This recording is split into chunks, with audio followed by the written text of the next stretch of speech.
approach to the 2012 U.S. Pro Cycling Challenge is definitely a more aggressive one than last year. You know, last year I came off a phenomenal Tour de France experience. I was really on cloud nine, 8th place overall, my first Tour de France. A lot of team success, and I was just in a really euphoric state, but at the same time, you know, I was tired. I was definitely mentally drained, physically drained. You know, it was a tall plate to try to compete for the overall at the Pro Challenge, and I definitely gave it my all, though. You know, I wasn't 110% on the short climbing days, and then I had a bit of a problem, a little bit sick there for the uphill time trial, which is one of my specialties. So unfortunately, couldn't compete for the victory there, but I definitely gave it my all. You know, this year, having crashed out of the Tour de France, have a bit of disappointment there in July, where I really focused the entire year around for that.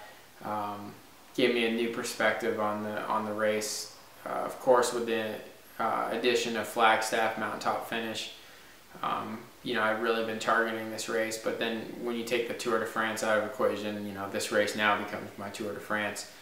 You know, last week or a week and a half ago, there was definitely a question mark. You know, am I going to be ready? Will I be in good enough shape?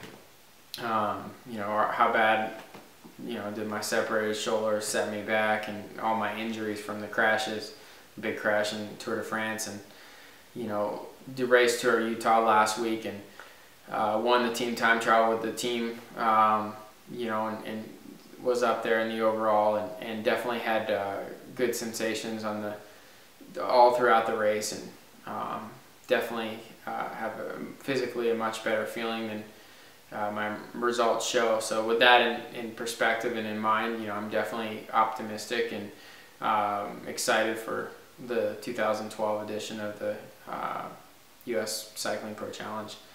I think it's a really good course.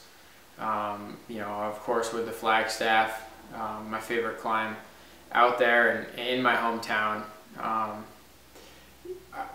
You know, the words I'm saying right now, I'm sure I'll have actual true words to give you the feeling that I'll have on that climb. But, you know, right now I think it's going to be a pretty special experience, and probably won't feel a whole lot of pain that day. Yeah, Durango, Colorado, which is the start town of the 2012 U.S. Pro Cycling Challenge. You know, that's really the birth for me of cycling.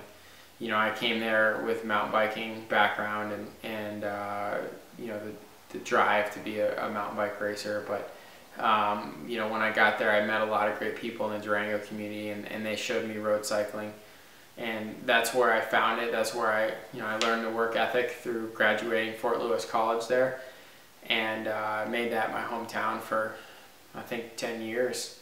I was in Durango, and you know, people make fun of me. They're like, you can only have so many hometowns. And, you know, I'm from Connecticut, but I feel like my two hometowns are Boulder and Durango, both opposite ends of Colorado. I guess that Colorado is obviously my home. And you know, for the race to start in Durango, we stay at the college I graduated from and started a scholarship there.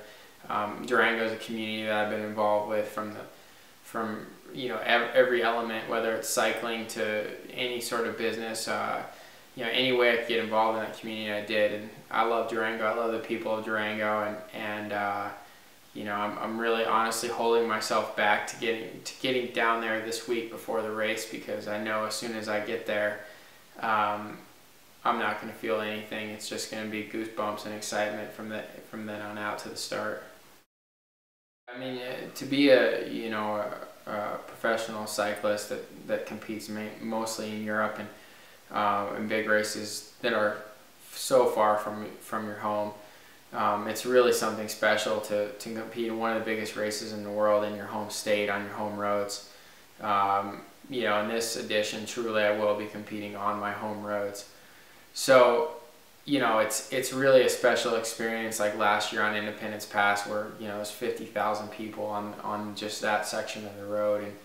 And, you know, to be going up those mountain passes and hear, you know, people that, you know, are screaming your name that, maybe have seen you at bike shops or coffee shops or, anywhere, probably have some sort of personal experience,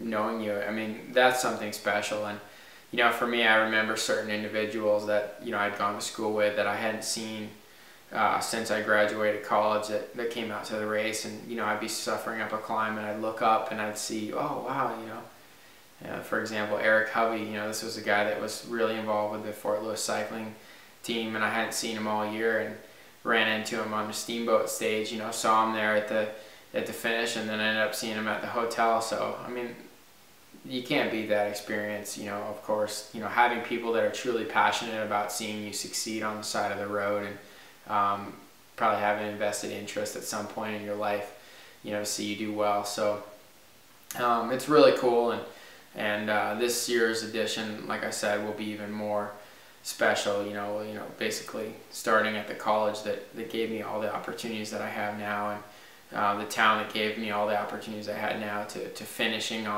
in my hometown here in Boulder, and on, if I were to pick any climb I could train on in the world, it would be that one. So it's pretty special, and I'm really looking forward to it.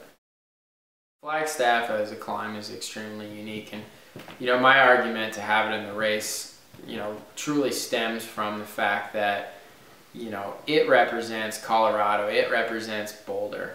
To me, that climb is Colorado. To the audience out there, when you think of Colorado, what do you think of? You think of mountains.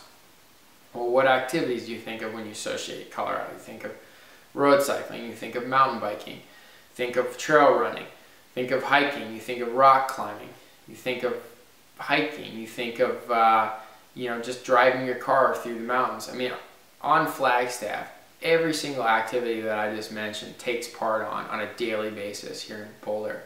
Every time I train up that climb, I start at the base of Chautauqua.